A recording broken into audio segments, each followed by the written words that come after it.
Some viewers may find the following video disturbing. Viewer discretion is advised. I got here off the Greyhound.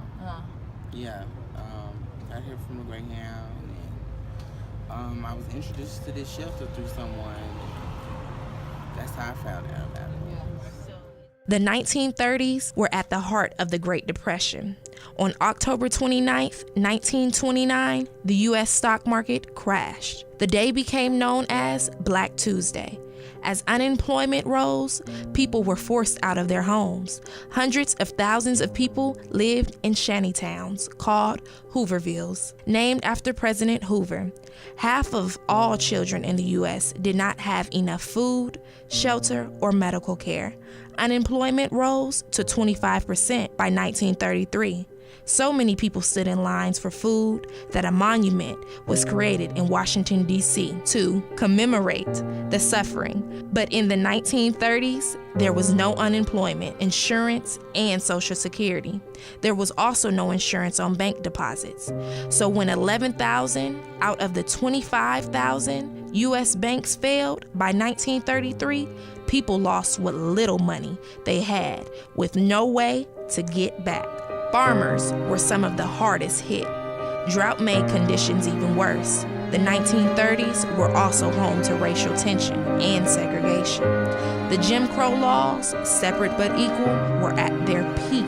Economic segregation made the Depression even harder for Black Americans. While 1.5 million Blacks moved north for jobs in the 1920s, unemployment rates for Blacks rose 50%. In real life, the KKK had grown 5 million strong. It targeted Blacks, Jews, and Catholics. Between 1882 and 1951, over 4,730 people were lynched in the United States. The first anti-lynching bill was passed in the House in April 1937, but Southerners threatened to block any other bills to help Americans if Congress passed the law. The Senate fought the bill.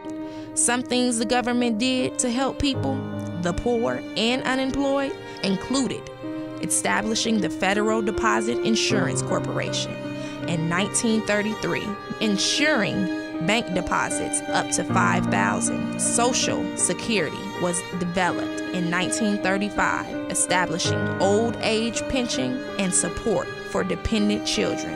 The United States did not fully recover from the Great Depression until after World War II.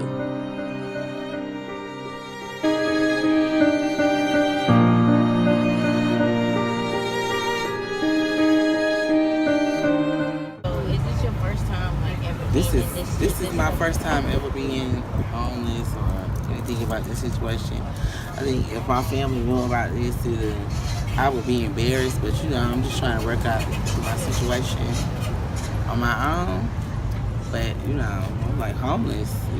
Come home for all this. But I'm up here, so okay. Well, I had money and I had an apartment. When I had moved in, was going in with some people that was from here, but it was the wrong type of people, and I ended up getting screwed because I'm not from here. So, and once I got out here, I ran into someone that brought me down here to, so this is shelter, and they blase, and da.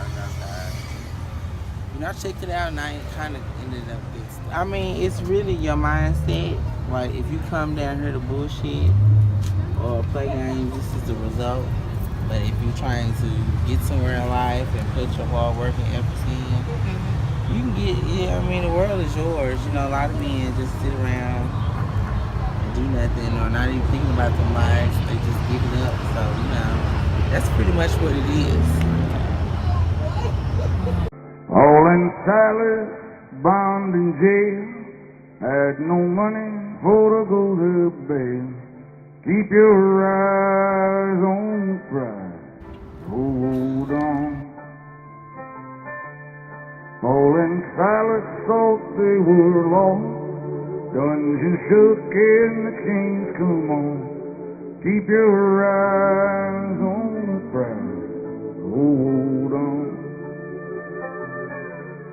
Freedom's name is mighty sweet. And soon we're gonna meet. Keep your eyes on the prize. First time I came here, I don't know nothing about really good about it. Bad thing. Lot. Anything you want to do, go work, go to school. Education better than homeless. That's what I expect. Tell you. My language is my problem, but try to understand. Because I cannot speak to you guys.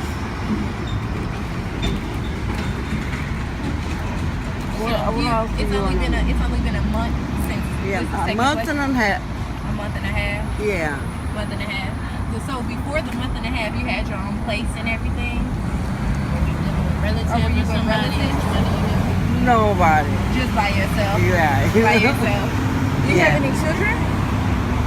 Yes, but they grown up. They don't know. They don't know who where I'm doing it. Oh, if they know, they're gonna freak out. Are they in South Korea or are they in America? Oh, they live in that state. They're in the United States. Where? Like they're in the South. Georgia. Oh, they're in Georgia. Wow.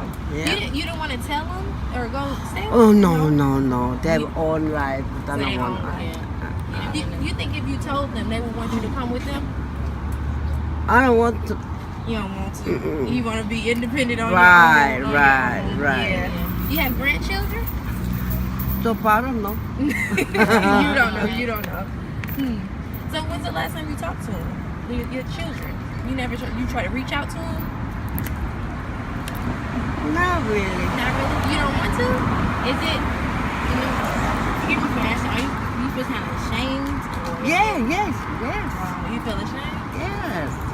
Did you have like a profession before, like all your younger years, and then just like laid off? Like how did it kind of get to?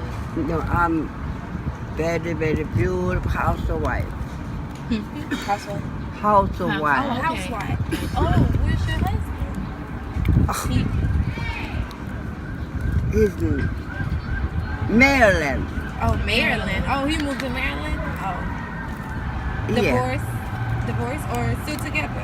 My boy is Florida somewhere. Oh, okay. My daughter is her daddy. Her daddy, I mean. Not Oh, his daddy. okay. So far, I know. Yeah. Do you miss him? Do you miss your Of children? course. You miss him? Of course. Oh, yeah, I miss him. You think you would try to reach out to him? No? Is it a pride thing? I don't want that. I don't want to know that shock. Yeah. They have no idea whatsoever. Do they call you like to check on you? No. You have phone? You have a phone? No. I used to have a thing that took it, storing everything. Do you stay in here at night? How do you like the shelter? Is it good or has it helped you at all? It's okay, but stop stealing something, everybody. Stealing? Stealing? Oh, wow. Yeah. They steal a lot? Of course. That's I am now. How long do you think you'll stay here? How long I'm gonna be here? Yeah, so how do you think you'll stay here? How long do you plan to stay here? Not long. I don't know how long. It's not guaranteed. Yeah. It can be tomorrow. Yeah. Can be tonight. Yeah. I don't know. Well, thank you so much. Thank you. I Where's really your- appreciate Oh, you. Yeah. She's from South Korea. This is. South Korea. Thank you so much. Really appreciate you. I have had a rough time in Atlanta, sir. I came to Atlanta I had a day and a half layover on the 4th. They stole my purse, they stole my wheelchair, and they sold it for crack. And I'm stuck in Atlanta, and I'm walking to what they call Traveler's Aid. Right. And as soon as I get Traveler's Aid, I get a bus ticket out of Atlanta. Where you trying to go? Florida. But I gotta go back home and start all over again. How long have you been here? Been here since 4th of September. You came on a plane or Bus, Greyhound bus. So how you know they stole your stuff? Because they took it out of my hands. So you go to the shelter every night? Or? Yeah. Well, we go at night, and then in the morning you have to get up and leave. 5:30 you're up, 6 o'clock you're out of the door, and they don't feed you. You know, as far as eating, you kind of have to fend for yourself. Find the church you made, like on a day-to-day basis, having to get one meal. So how do you survive? Well, I just, on a day-to-day basis, people help me out, like yourself. People, you know, help me out with food, things in general.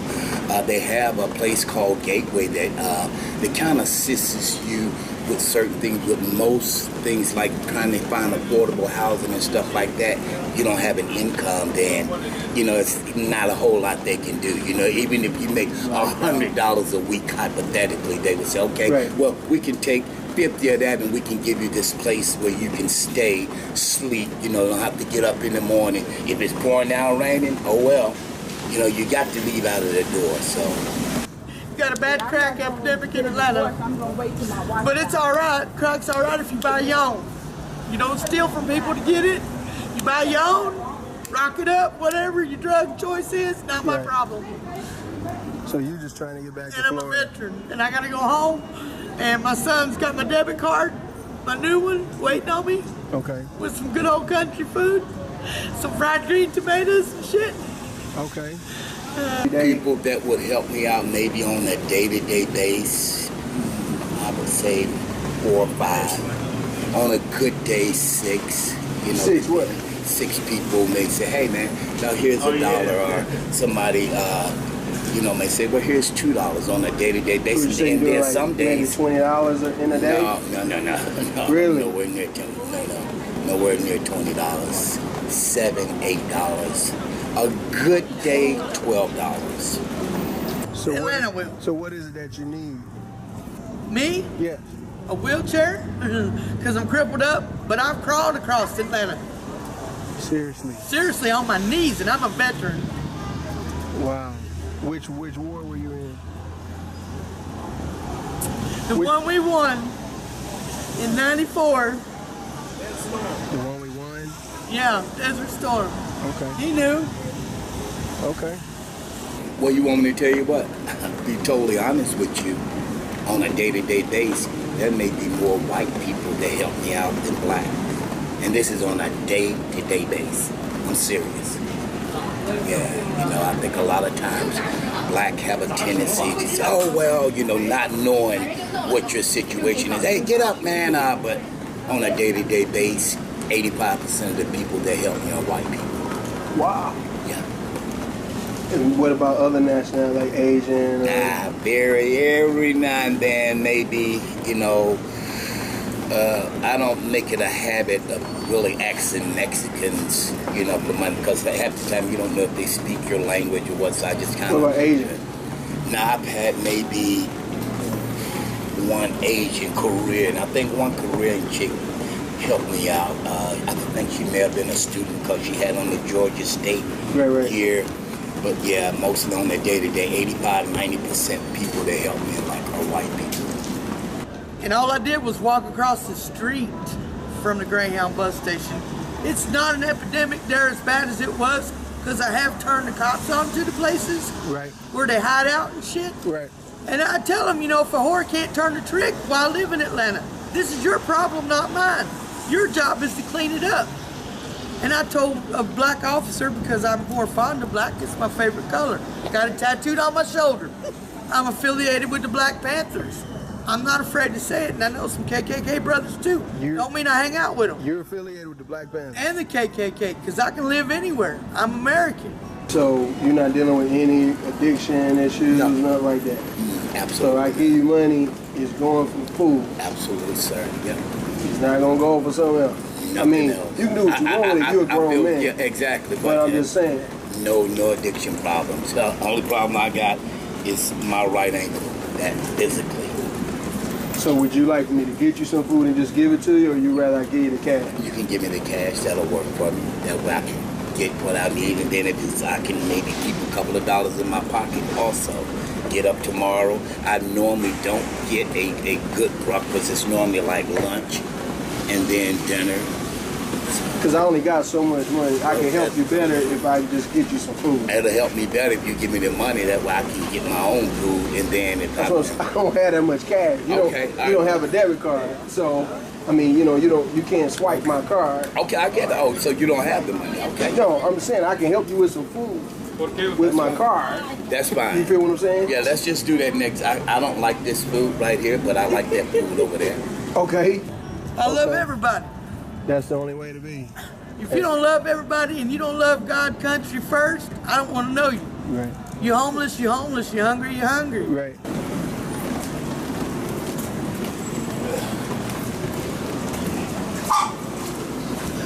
Got it? Yes, sir.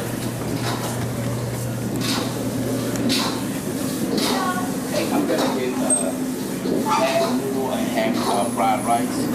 And I'm gonna do the bourbon chicken. They got pretty good food. Let's go with this one. Yeah, let me get the bourbon chicken. Yeah. Let's go with the peppers. Now let's go with this one. Yeah. Yeah. I'm gonna get 2 egg rolls.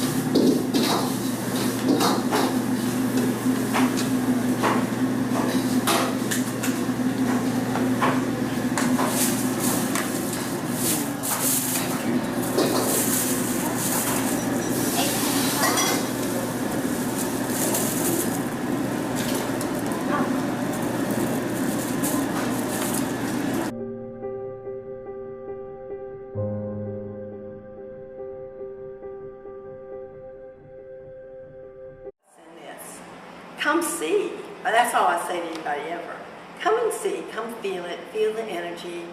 Get to know some people. Pose for us while we paint you. Go up on the roof and see our organic roof garden. Look at what can happen right here in the middle of this city. To end homelessness is about inclusion. That's all.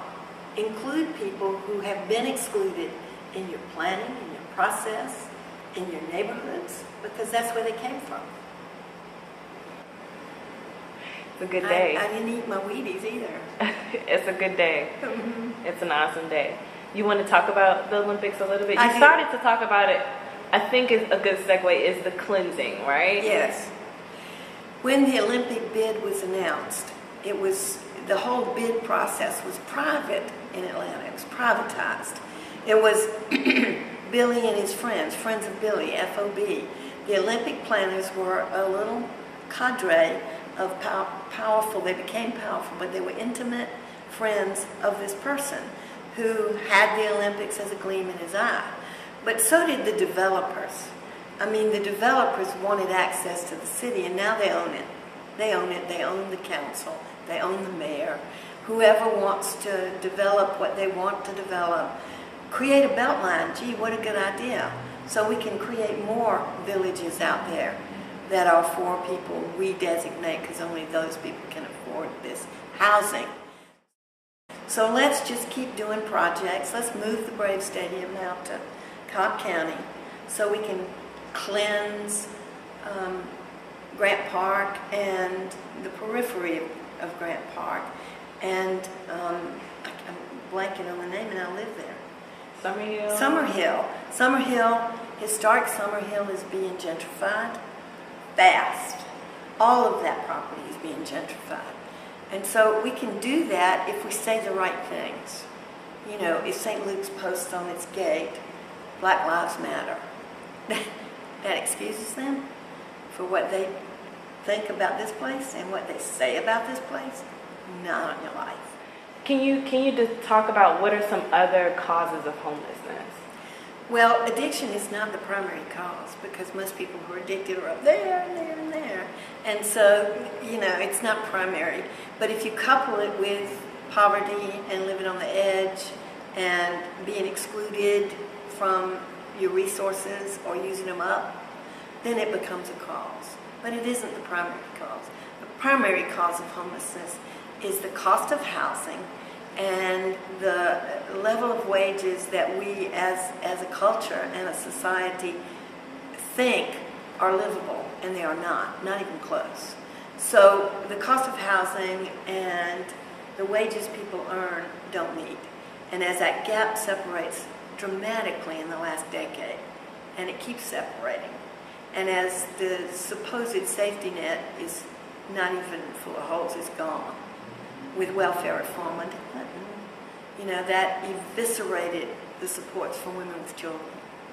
And so there's a history of all of this. It's gone on in the last decade, since '74, when there was a move to get people out of the institutions where they were remanded if they were mentally fragile or addicted, they were or co-addicted or co-diagnosed.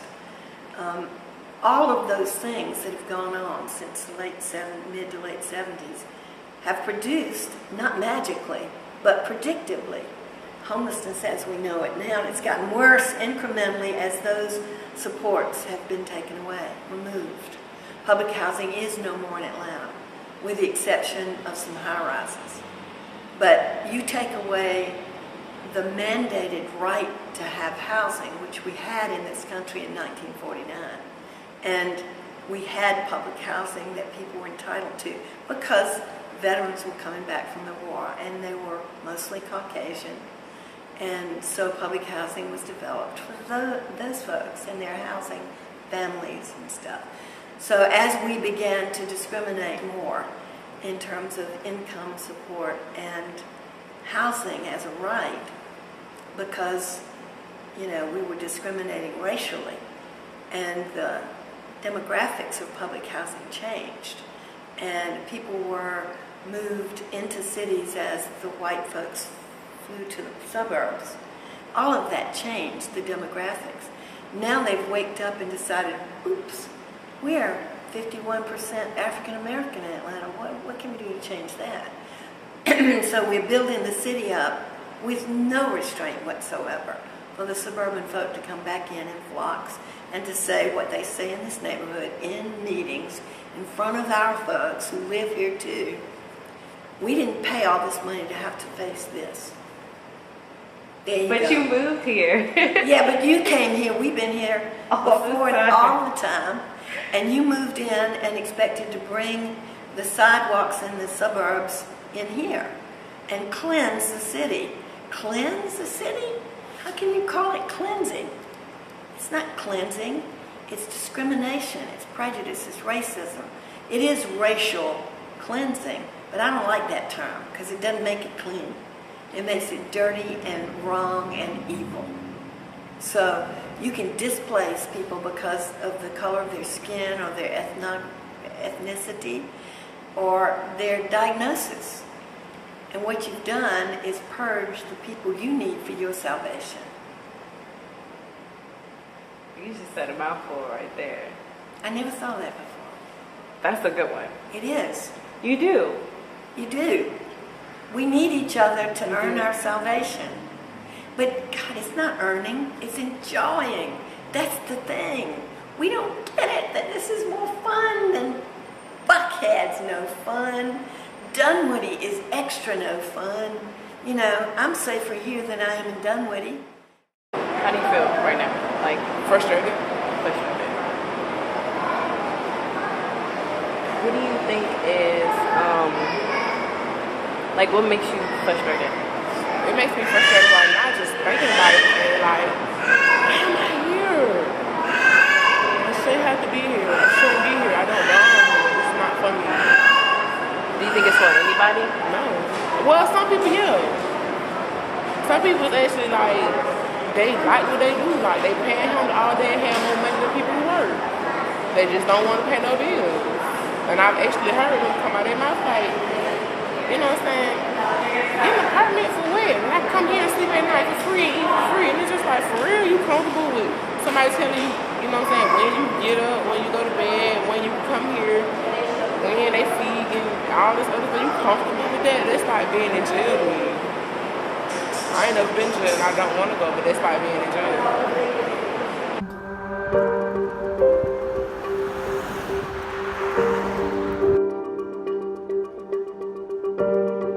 Audio Jungle. Major cities throughout the United States, including Atlanta, have continued to expand economically. Local officials are concerned with multi-million-dollar expansions while continuing to overlook the local crisis of homelessness that is rapidly growing throughout the United States. Audio Jungle.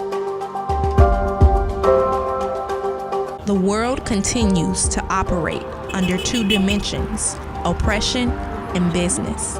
While oppression is represented in the form of homelessness, the businessmen continue to walk by as if they aren't concerned with others' issues. The problems will always stand still, but the world will keep moving.